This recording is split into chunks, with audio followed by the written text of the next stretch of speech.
Noise. Welcome to the Weekend Must Watch on Intercut, the weekly show going through the movies, TV, and entertainment that people just can't cut away from. I'm your co-host Arturo Zurita, and joining me, getting ready to do his activation at whatever number this is, it's Zachary Shevage. Dial 9 for a good time. What's going on, man? Happy to be back here on an Intercut with you. You've gone off to another state, adventured to Goose Island, and you've returned. With the Germans, I've been taking all the Oktoberfest in, just trying to get ready for the fall season that is here. If it's not movies, it's beer, it's pumpkin spice, it's all the good stuff that is arriving here on the Intercut podcast. This is my favorite time of the year. I've gone through my allergy season already. It's almost like the calm before the storm. Everything comes out of me, but then the leaves start to change. The movies, the screenings, everything starts to get ready. Chicago just announced their lineup for what's going to be at the Chicago International Film Festival. I'm getting packages from some of the best movies of the year. Lil Fangoria editor. Literally, I think it's like a whole magazine. I've been subscribed to them for a minute, but it's like just an exclusive on all things The Substance. One of the best movies of the year that we had some people come out of TIFF recommending. I was able to get a screening right before I had headed out. Zach was able to catch it right before the New York Film Festival, and it's going to be the topic of the week today. But it's one of those where you just need to be prepared. Some people have been recommending it to their mothers. You guys are sickos, bro. Y'all don't need The Substance. Y'all need some elegance. Yeah. Some manners, bro. You can't just be recommending that. Yeah, absolutely one of the last movies on the planet that I would want to watch next to my mom, let alone you recommend to her. Yeah. There's some movies you recommend to your parents that you don't recommend to the boys, and there's some vice versa. But we'll be talking about that. We'll be talking about the new, Terminator, Transformers 1, Never Let Go, new Halle Berry, some more indie films there, and then some pilot previews with some Marvel and DC competing throughout the week. And it's been very interesting to see the reactions to both. But you've been back from TIFF. Y'all had your 2+ hour breakdown of all things Toronto. You're in the middle of New York. Have you slept? It does not feel like it, man. It's been an endless string of movies for a couple of weeks now. My family doesn't recognize me. My dog barks at me. She doesn't recognize the smell anymore. It's just movies 24/7 all the time. But I can't ask for anything else, man. It's a lot of good stuff. It's a lot of really exciting movies. I'm excited to talk about the New York Film Festival films that I'm seeing or will be seeing. And we just talked about the best movies that we saw at TIFF. Not only me, we brought on Amanda and Chase to count down our top 10s. A lot of you checked that out. A lot of new faces as well. So if this is your first weekend must watch with Intercut, thank you for joining us. This is our regular recap of the latest goings on in movies, TV, and entertainment. But yeah, lots of stuff to talk about.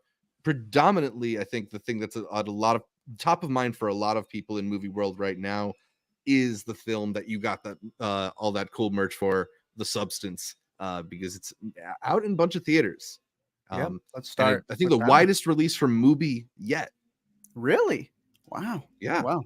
They just charged me, so it better be out there getting where it needs to be. The Substance, a newest movie by Corley Farge, who is a director that's been on my radar since her 2017 film, Revenge, which I thought was a really, really great thriller. She is a person who just knows her film history, especially in terms of like feminist studies, just the male gaze and how to invert that. So there was some pushback when Revenge came out in terms of that being a young woman who ends up out there at this getaway with a bunch of dudes, where she then, I don't want to spoil too much. You kind of see a little bit in the trailer.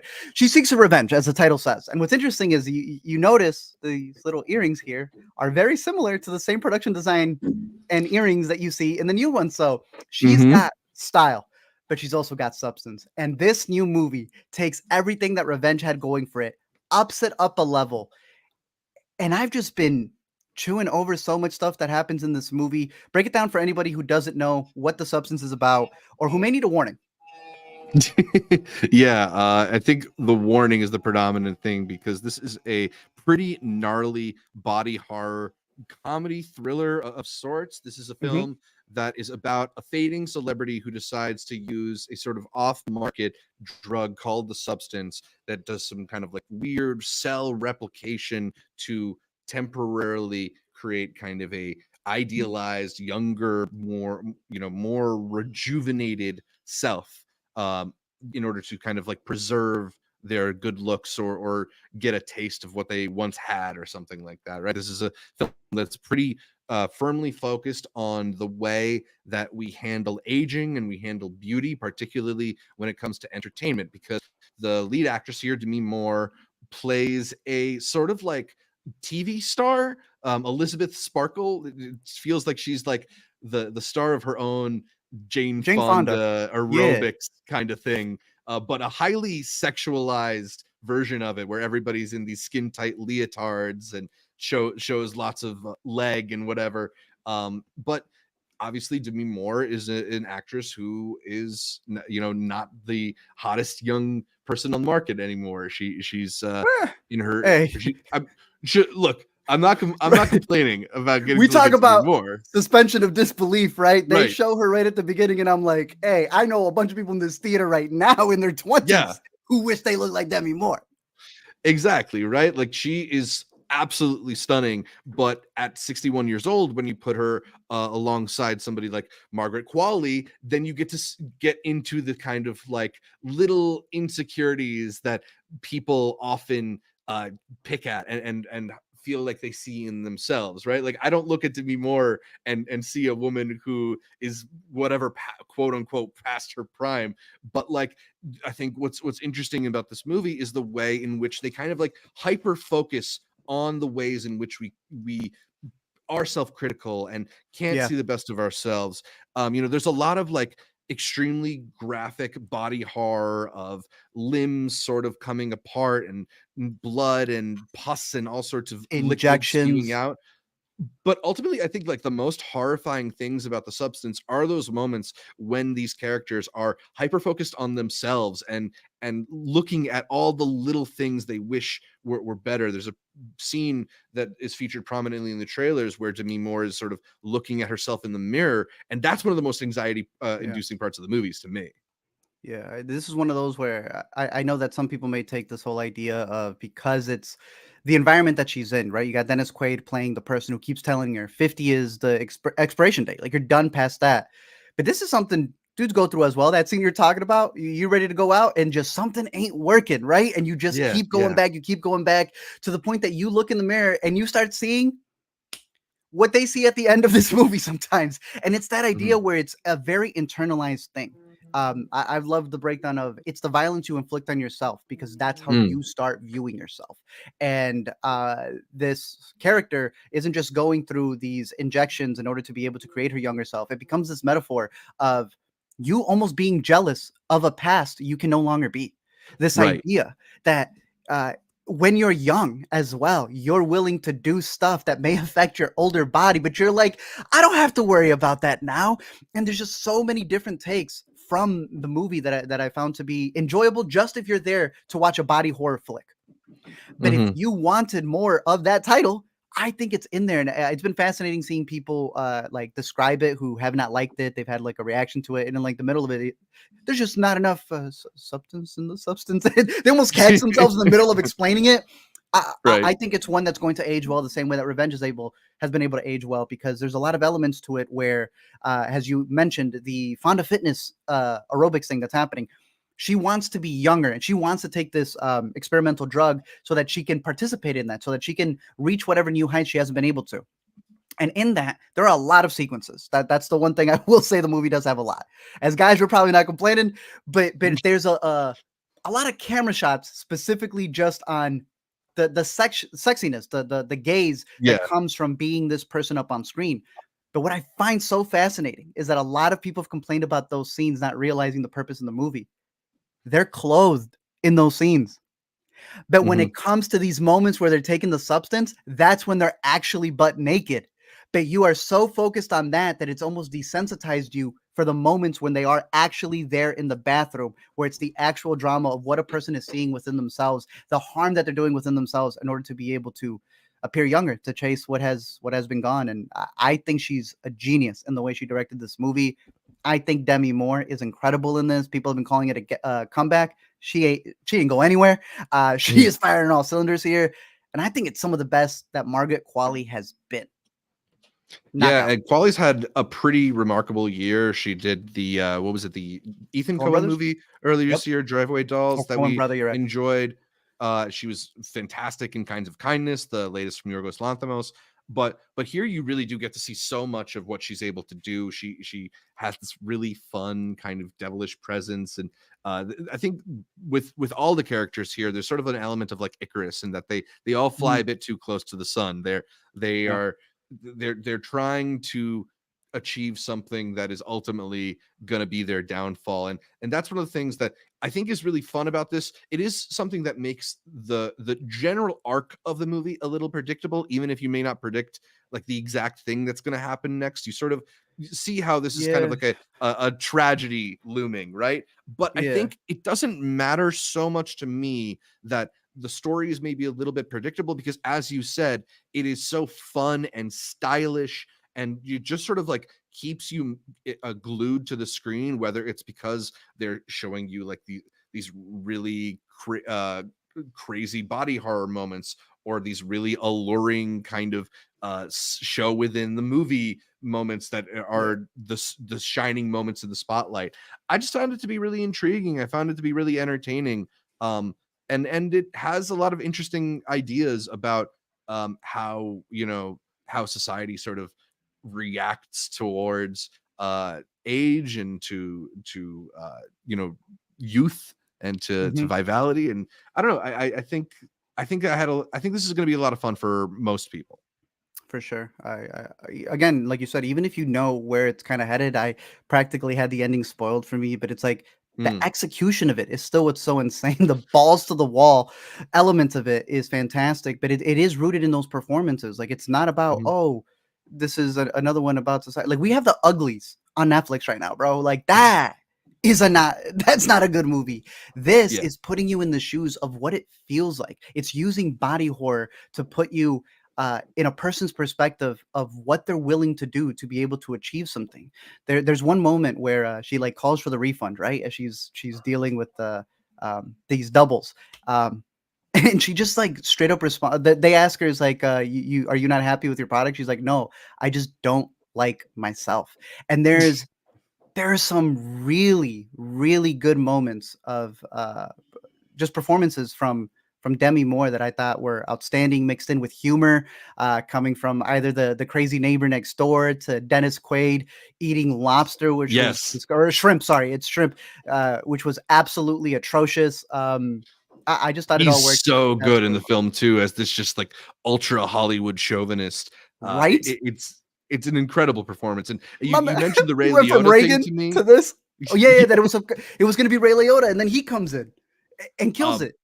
Absolutely incredible in the part. You could definitely see why they would want a Ray Liotta type, and I don't think of Dennis Quaid as a Ray Liotta type, but he absolutely nails it here. Yeah, no, he was fantastic in it. So I give it the full thumbs up. Obviously, with some warning, do not go out there and bring your family to go see The Substance. But for those of you who have never experienced body horror films or the like, this would be an incredible first one to have. But I think off of the trailer, you know what you're getting into. So don't be surprised when things start going awry. Right off the bat, they let you know. Definitely. It literally opens up with the star.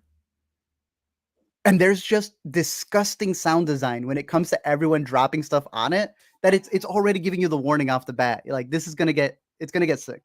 I thought it was incredible, fantastic. I'm looking forward to a rewatch. Definitely, for sure. I think I am gonna go with 4 stars on this one. I think you went also 4 stars with it. Should we give it 4 stars, or maybe 4 stars and a heart for the 4 stars and a heart, bro? Through and through. Yeah, let's do it. Right, so yeah, a reminder that you can follow along with all the movies that we talk about on this and every episode by following the Intercut Letterboxd account, where we are compiling lists of the latest movies that we talk about in Weekend Must Watch. All right, we move on to this next one that I was able to catch at Toronto last year, and Zach finally had the chance to catch it. It's available for everybody at the comfort of your own home. You can sit on the couch just like they do in this movie. but hopefully not have to complain or bicker as much. It is His Three Daughters, a movie about three sisters who are all gathered together because their dad is on their final days and they're just waiting it out. What do you think about it, Zach? I thought this was a really moving and well told story of this kind of like intimate relationship between all these sisters, right? Like, when you're in a relationship and like you're avoiding certain topics, and then you end up like almost like dancing around them and you back your way into arguments about the things that you were trying to avoid because you just have this familiarity with people. I feel like this is a movie that really understands those types of family dynamics and the ways in which the things that we're refusing to say to each other sometimes are more important than things that we are saying to each other. And it doesn't hurt that this film is incredibly well acted by a collection of actresses that I think we both really, really enjoy, whether that's Elizabeth Olsen, who's the youngest of the three daughters here, Carrie Coon, or Natasha Lyonne, who I didn't realize is actually 2 years older than Carrie Coon, the Really? eldest of the three here. Yeah. But all three are really great. And I think the film does a great job of kind of carving them out as these very distinct people. Like you can see who they are and who they are in relation to each other pretty immediately, and like sort of the roles that they serve in the family dynamics. I thought it was pretty profound and pretty beautifully done. It has this real stagey dialogue that I enjoy, where there's like a high level of verisimilitude. It feels like the way that people actually talk. It's not very writerly or precise in the language. It just it's that done right. Yeah, it just sort of like loose back and forths that really get to the emotional state of these characters. So I thought it was pretty excellent. I was surprised with how much I enjoyed His Three Daughters. Nice. Yeah, this was when I caught it. I have all three of these actresses like super high on my list of some of the best performers out there. So seeing them like just duke it out and one having a scene over another, and like you were saying, that idea that everybody knows what we don't want to say out loud. So it's just like right there in the air. You could just cut through it. I thought there were scenes where Natasha was stealing it from them. And there would be moments where I was like, no, Carrie Coon she's the GOAT out of these three. And then out of nowhere, Elizabeth Olsen will come in as this eclectic character, and you start learning more about her backstory and more about just how they were raised. And I thought it was a very well done film.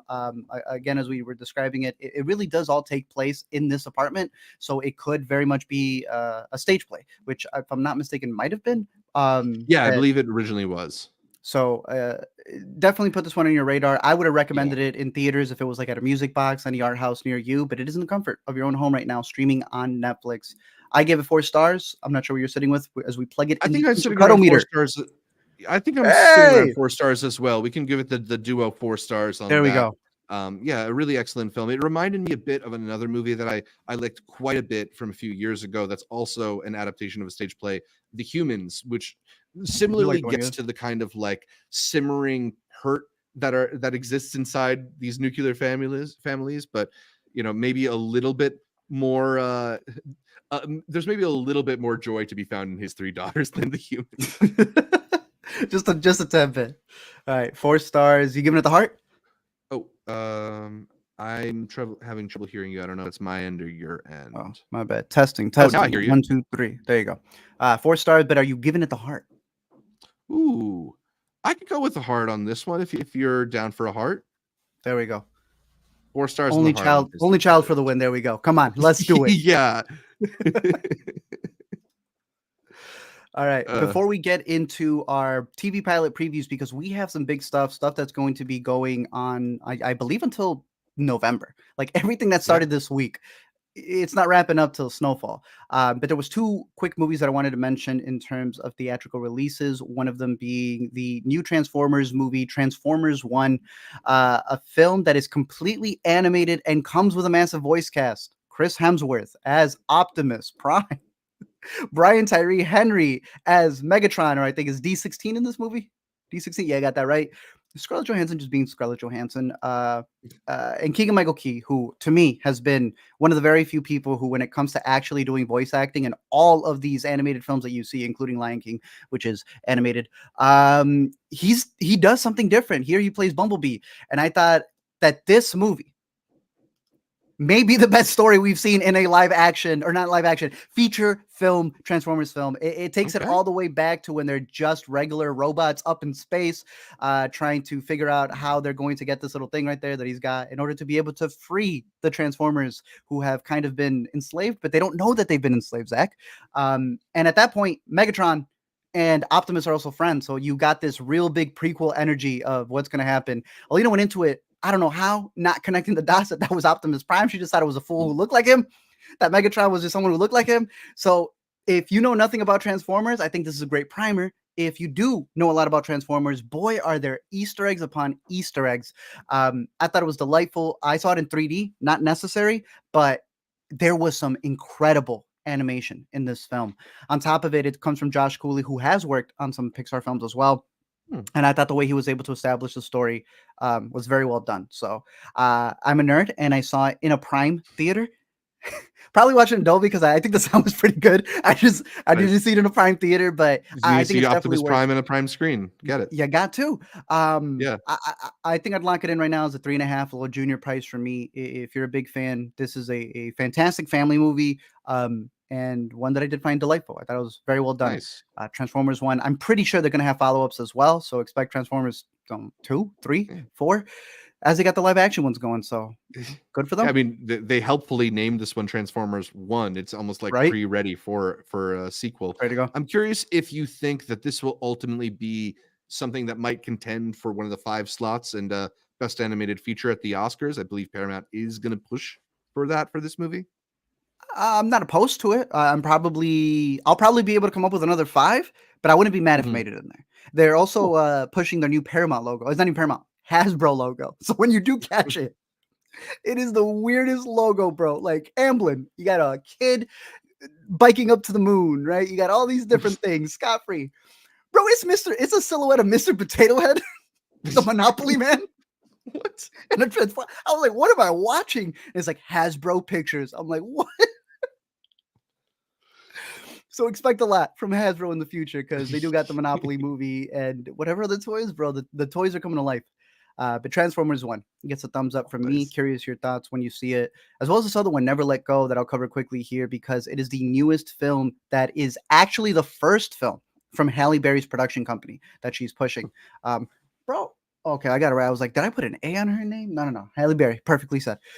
She comes in as a mother who's out living in the woods with her children, 2 boys who are twins, who she talks about this evil that's out there, but only she can see it. And as long as they're connected to this rope and they never let go, everything will be okay. Is it actually out there? Are they being protected? Or is it all in her head? And these kids don't know any better because they have this overprotective parent. There is a lot in this movie with the way that it's shot. The performances, I think Halle Berry is incredible. Kids are decent. The script is strong.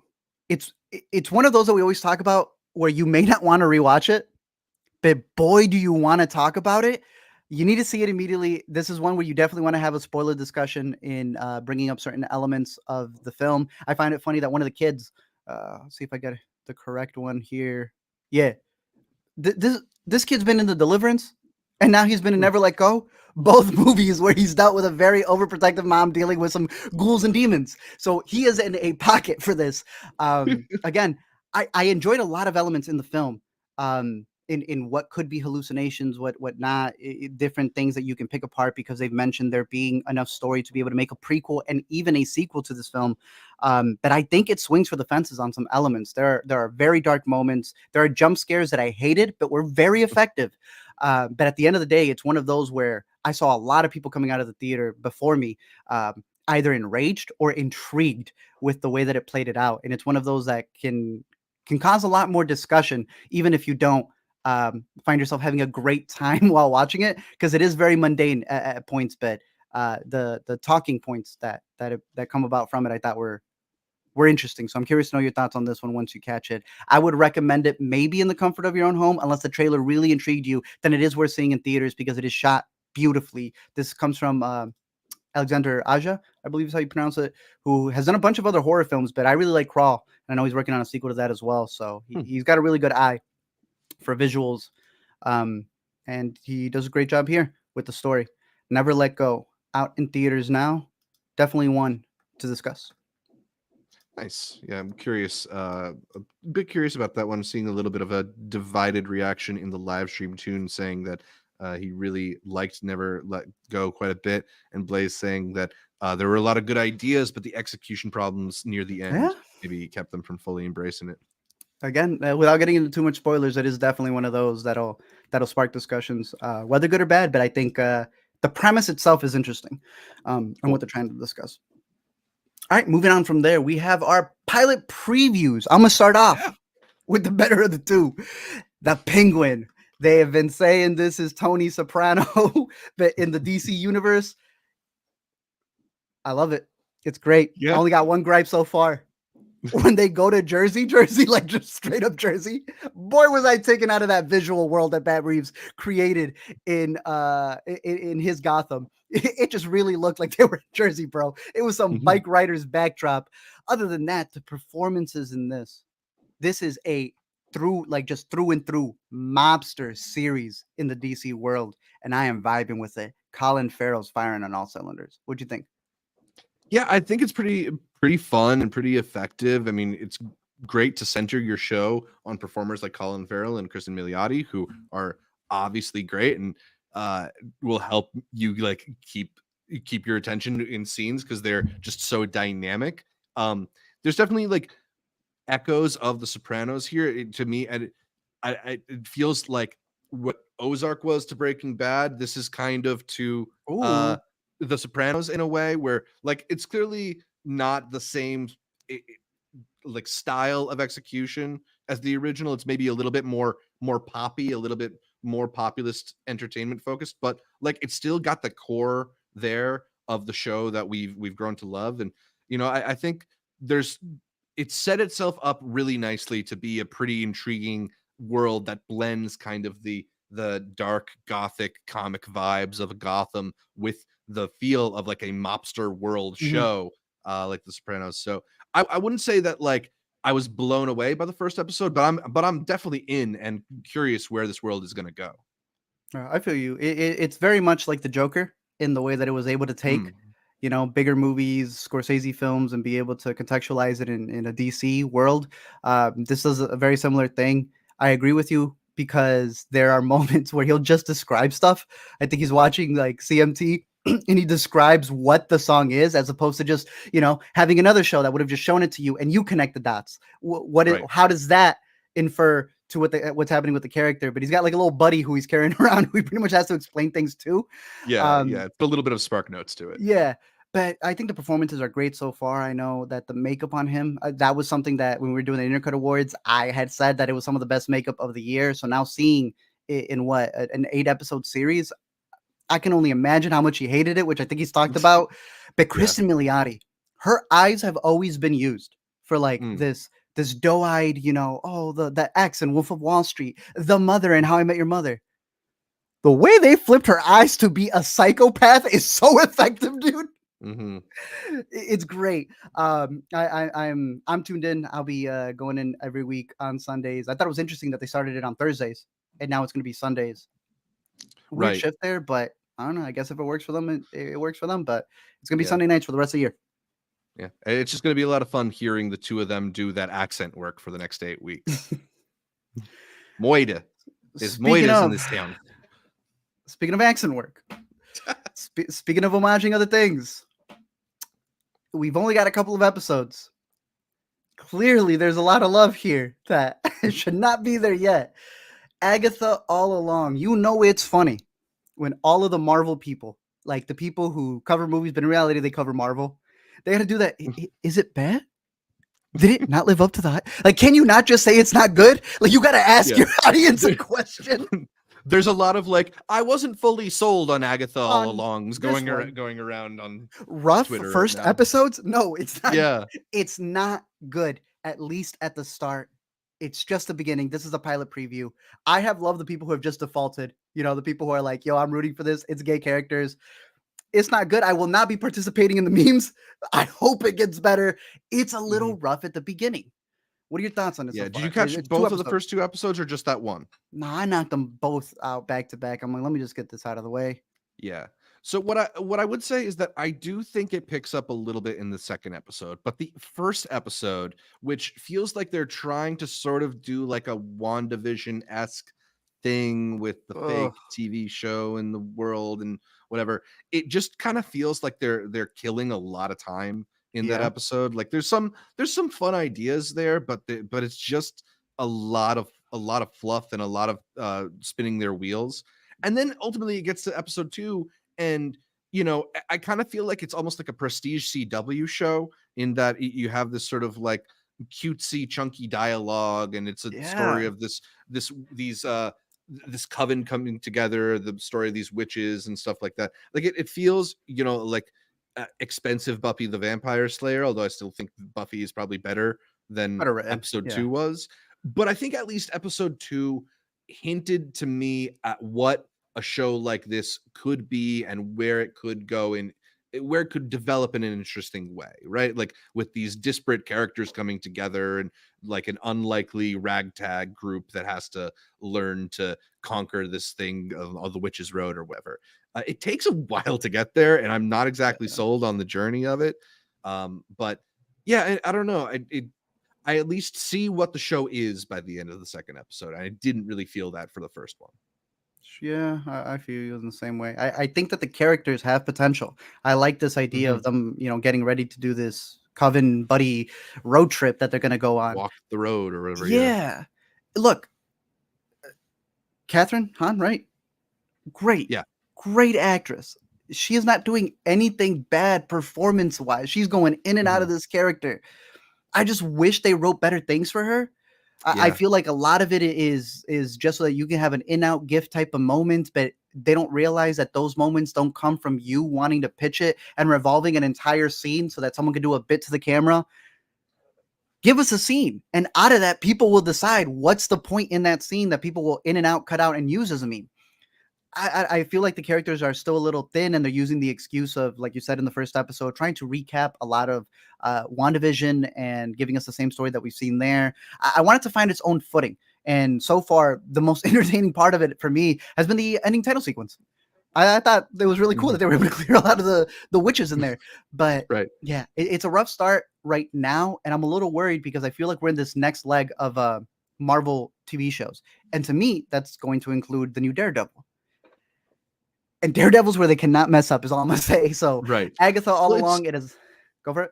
it does sort of feel like we're in this pivot stage, right? And maybe Agatha All Along is like the last of the old brand of Marvel, and hopefully, Sure. maybe potentially, we'll see a shift from here on out because we're not. It doesn't look like we're getting a lot more shows like Agatha All Along. It does feel like there's going to be a pivot to the more TVMA. Yeah. Because Yeah. now, do you remember when Disney Plus was $6? Disney Plus was all family. It's Man, like the drug dealers. They get you on that first one. First man, one's for free. I logged in to go see Agatha All Along, and I get hit with the Mormon show where they're all cheating on each other from Hulu. I'm like, what's going on? Disney Plus used to be a family-friendly place. So I'm very curious to see what they do with that second leg of Daredevil and the like. But Agatha All Along, nah, okay for me. Let's move on quickly because I know you do have some more New York Film Festival stuff Yeah. on the horizon. What do you have to Yeah, report so far? absolutely. Well, I do want to give a quick shout out to New York because the festival is officially starting on Friday. I've already been going to some press screenings for about a week. Whoa, But big man. it's fancy. Yeah, no. But if you're in the New York area and you want to see some of the most exciting upcoming fall movies, you still got a chance to. Even though a lot of the big ones are sold out, I would just sort of keep your eyes peeled on social media because very frequently they'll add encore screenings towards the end, or they'll tweet about like, oh, a limited batch of tickets were just released for such and such screening. So it's not too late if you're in line to see The Brutalist. Stay in line. You might get tickets. I did see The Brutalist last week, and Okay. we talked about it a little bit on our TIFF recap, but it is every bit as massive of an undertaking as people are alluding to. Like, I don't know if I'm quite yet ready to declare it the next great American movie, but like, it is a film that I'm sure I'm going to continue thinking about for weeks and months and maybe years.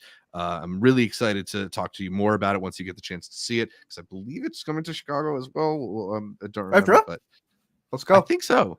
Yeah, Better be. But the movie I'm gonna go see after we stop recording today is Anora, probably my most anticipated from the lineup here. The new film from Sean Baker, who, if you know, Tangerine, The Florida Project, Red Rocket, Starlet, just one of our most exciting indie filmmakers out there, and a movie that already won the top prize at Cannes, got a People's Choice nomination at Toronto. So people are really responding to this one. Very excited for it.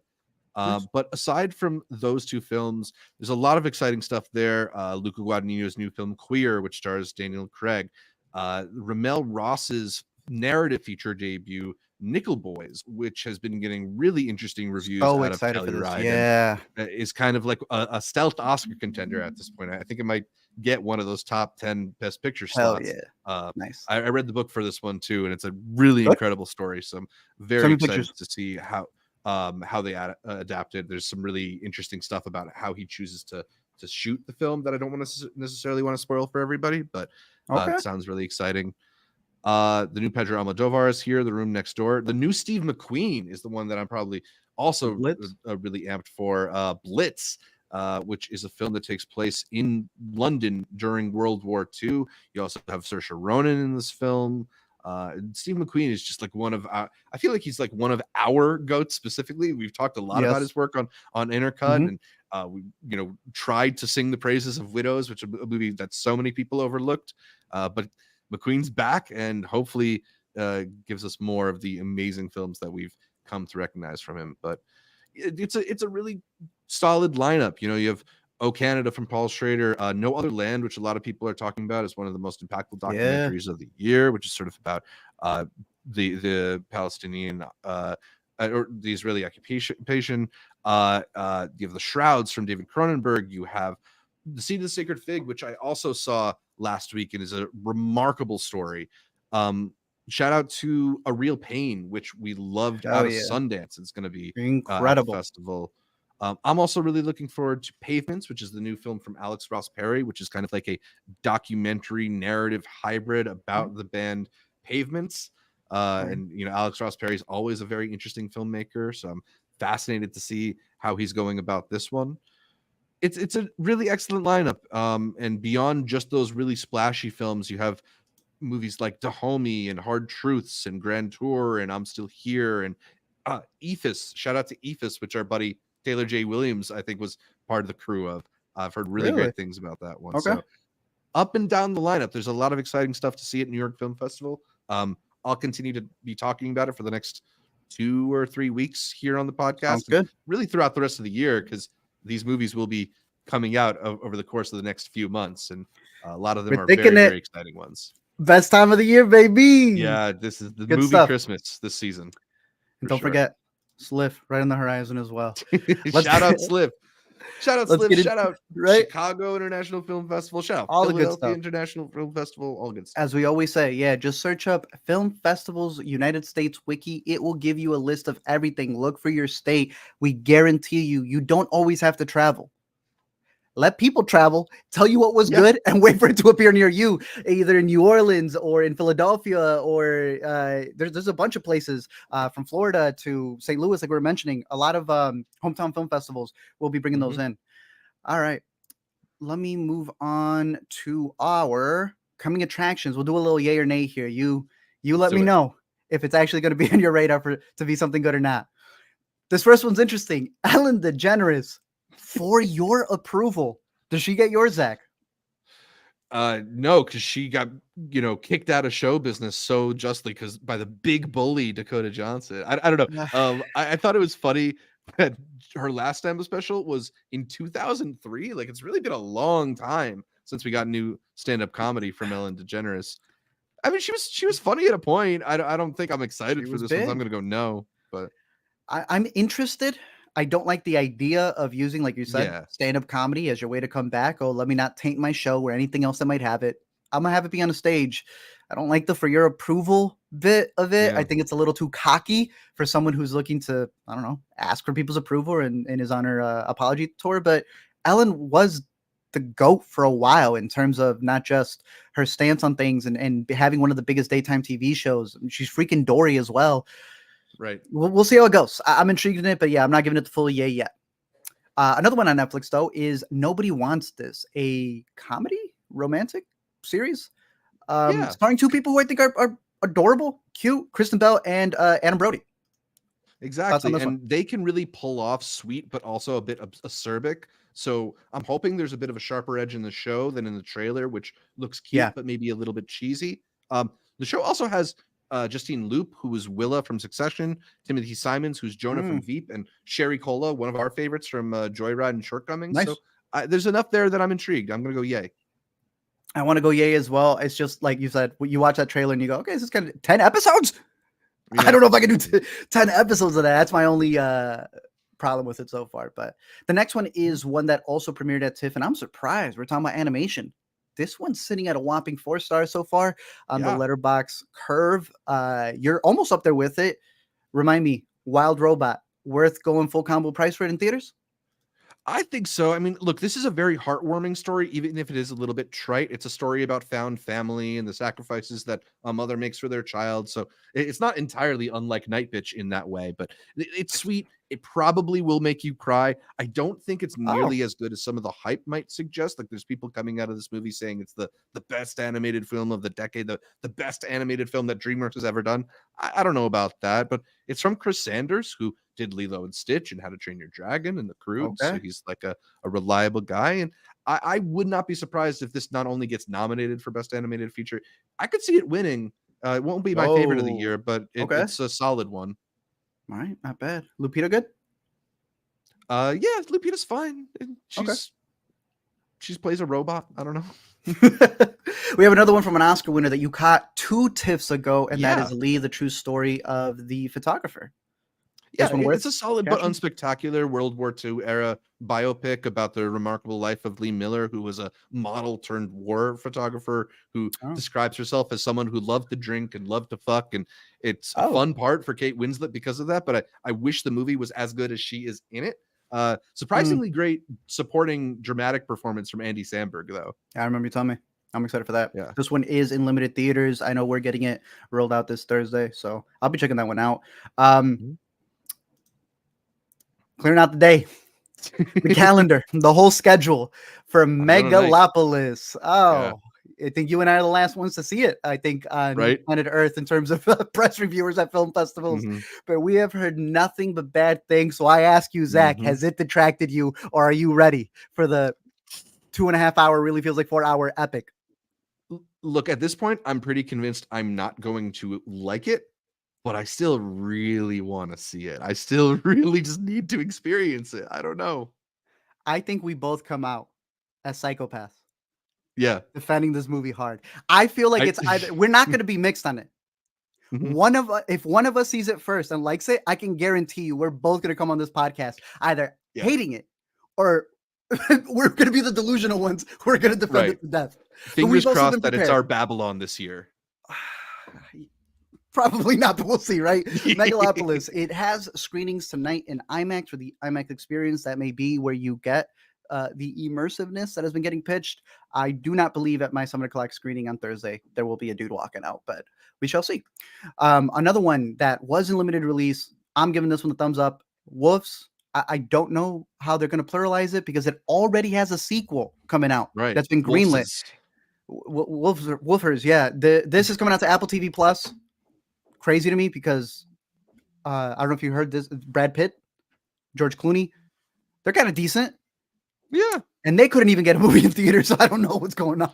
For 1 week only. Well, that was actually part of the Oh, guarantee. They exchanged a guarantee for a sequel in order to limit the theatrical release and push more people towards Apple TV Plus, which I don't know okay, about that strategy on Apple's part, but sure. you know, I guess we get to get more George Clooney, Brad Pitt movies. Do you see that George Clooney denied the reports that they were each paid $35 million for the film? What were they paid? I 36? don't know, but he says millions and millions and millions less than reported. So 33? I'm excited for it. I think the trailer looks pretty good. Yeah. Another trailer that looks pretty interesting. We had missed it at South by where it had gotten okay reviews. Azrael, a horror Yeah. film with Samara Weaving out in the middle of the woods. We had a couple of those about just young women stuck in the middle of the woods. This one is actually getting a theatrical release. I'm interested in it. I might have this on my docket for Thursday. I don't know if you'll be checking this one out. Yeah, I'm curious. It's part of the recent trend of these like mostly silent horror movies with stuff like A Mhm. Quiet Place and No One Will See You. So I'm curious. I like But Samara. yeah, yeah, exactly. Look, for this next one, I like the actress Julie Garner, but I have absolutely no faith in this. I'm not even gonna waste my time. Just letting y'all know there is an Apartment 7A movie coming to Paramount Plus. That is a remix of Rosemary's Baby. It's a no from me. That's all I gotta tell you until I complain about it. Yeah, we were talking about those like negative reviews that aren't so negative about Agatha All Along. Here's some of the raves that I heard about Apartment 7A after its Okay. premiere at Fantastic Fest. Competently made, No, somewhat entertaining. no. So that gets you to download Paramount Plus right now. Makes me want to delete the app I already have taking up space on my TV. I don't see the reason for this. I'm very skeptical of all the movies that have tried to do remixes of this. Like the Broad City, what's her name? Which she had done that one. False Positive. I Oh, despise. yeah, with Alana Glazer was And there have been a pretty lot of bad. either episodes from TV shows that have tried to do the Rosemary's Baby thing. If you want to be like Rosemary's Baby, then do what Rosemary's Baby did. Find an original conceit and go do that. I don't know what they're going to be doing with this. Apartment 7A out on Paramount. They're pushing their like spooky season. And then all they're releasing is this and Creepy Camp Corral, the SpongeBob what Halloween special, bro. Like, why even announce you're gonna have something? Right. And then the final one coming to Netflix. It played at TIFF. I don't know how much more you know about this one. It is titled Resball. Yeah, it did premiere in Toronto, as you mentioned, but no one I know saw it there. So I Damn. don't really have anything to report. Okay. From Well, producers LeBron James and Maverick Carter. let's go. Not out to the theater. It'll be available at Yeah. home. I'll start off my top picks for the week with a movie called Midnight Family that has been turned into a TV show. I should actually have the TV show pulled up over here, but this was Zach's like favorite documentary coming out of that fest. I thought it Yeah. was solid. Zach fell in love with it. He's got an interview with the director's follow-up film, which we both liked even more than that one, if I'm not mistaken. A Still Small Voice, which was incredible. Now they've turned his his documentary movie into a TV series. If you want to explain to people what it is really quick as I pull up the cast. Yeah, so Midnight Family is the story of this ambulance in Mexico, because ambulances are privately owned rather than publicly owned in Mexico, and it's this family that all works in and operates the ambulance. So it's kind of like a family story, but also a workplace story, and just this really intersection of all these fascinating ideas and fraught moments, because they are at people at their lowest points oftentimes. So it feels like a type of situation that's rife for drama, and I'm very curious about how they turn this documentary into a narrative. It's gonna be on Apple TV Plus. The trailer looks really good. Renata's Shout been out in a couple of movies. Yalitza, who's Yeah, in this film or series. Yalitza's in this. Diego Calva. Diego's in it, and Joaquin I think is one of the best Latino actors that we got working out there. So I think it's gonna be a good adaptation, and this one is gonna be running, if I'm not mistaken, till November. So another really good series to put on your radar. And then my next pick is a movie that we recommended out in theaters. I don't even know what the release was. We were so confused. Like Yeah, Mother's Day yeah. was upon us and it was not getting played. It is finally getting its streaming release. Best place, I guess, to watch a comedy. Get your friends together, especially if you're having like girls' night out or the such. To me, both of these actors are some of the funniest ones. Alana Glazer, Michelle Buteau, they are hysterical in this movie about motherhood. Definitely put this one on your radar. It is coming out to Hulu. So hopefully it gets a little bit of a boost, because I know not a lot of people had the chance to catch this once they just dumped it on VOD, but I think it's worth it. Babes. Nice. And then We mentioned it earlier. They sent me the thing. I gotta put the substance in case I. Come on, it's out in theaters. Do not bring your mom to it. But bring anybody else who has been a fan of Cronenberg or the most disgusting stuff out there. If someone's showing you a movie and they're like, "This is crazy," and you watch and you're like, "No, this is tame," you guys got a date movie. The Substance out in theaters now. I'm even excited to go rewatch it. Zach, what are your top Nice. three for the week? My picks for the week. I'm going to start out with Will and Harper, which is in theaters right now, but will be available on Netflix this Friday. Next to Daughters, both of which are on Netflix, by the way.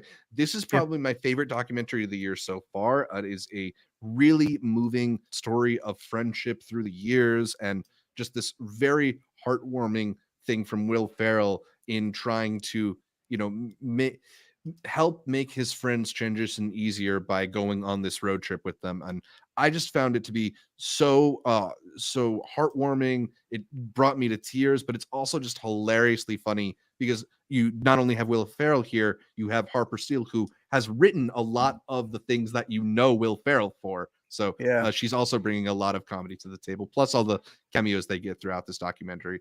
Cannot recommend it highly enough. Check it out when it hits Netflix.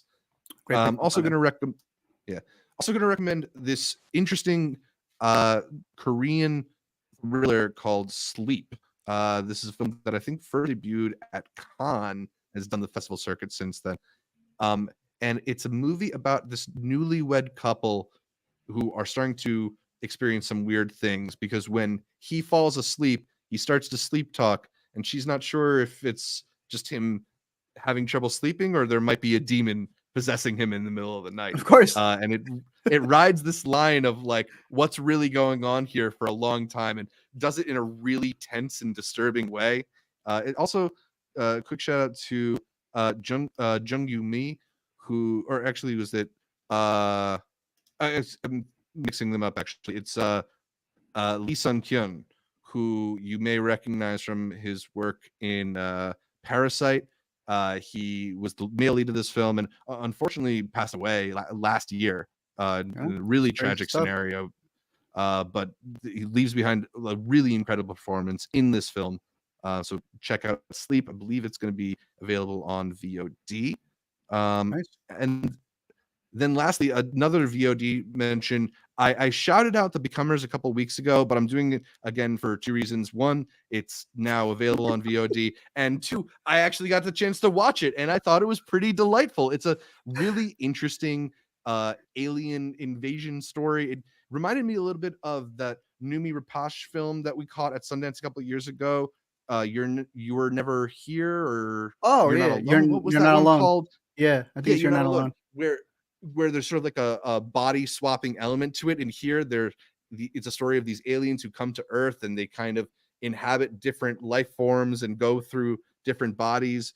But the sort of intrigue comes at like what situations they get into because they don't really know the stories of the people whose bodies they inhabit, and the trouble that they end up finding themselves in because of those scenarios.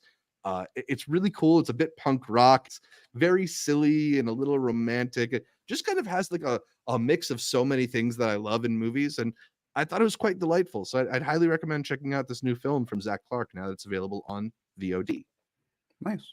Looking forward to this one. Running it back, I've got Midnight Family, the documentary turned into a narrative series over on Apple TV Plus that I think is going to be a very solid adaptation.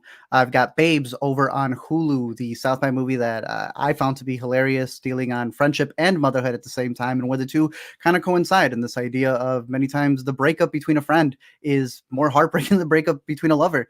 The Substance, which is out in theaters now, one of the best body horror films in years that we would argue definitely still has a lot more substance, as Zach also has a documentary. Yeah, I've got the hilarious and heartwarming documentary Will and Harper. I've got the thrilling, upsetting film Sleep. And I've got the delightfully absurd alien invasion film The Becomers. Sick. But that is all for this week's show. Zach's got to get over to the New York Film Festival to watch Anora. Gotta go. You know where to follow me at LME Movies. Zach, they can follow you at Zshevich or at Multiplex Show if you want more videos. Also, quick shout out to our patrons who support the show. I'm not going to run through all the names because we're on a tight deadline, but we do love you. We do appreciate you. Your names are on the screen right now. Other than that, you know where to find everything. Every week here on the Weekend Must Watch. Big shout out to the Intercuties, everyone who leaves a 5-star review on Intercut. We charted everywhere this week. It was insane. Don't forget to leave us comments. Throughout the world. Drop a like, all that good stuff. And until next time, keep watching movies so that you can become a better version of yourself.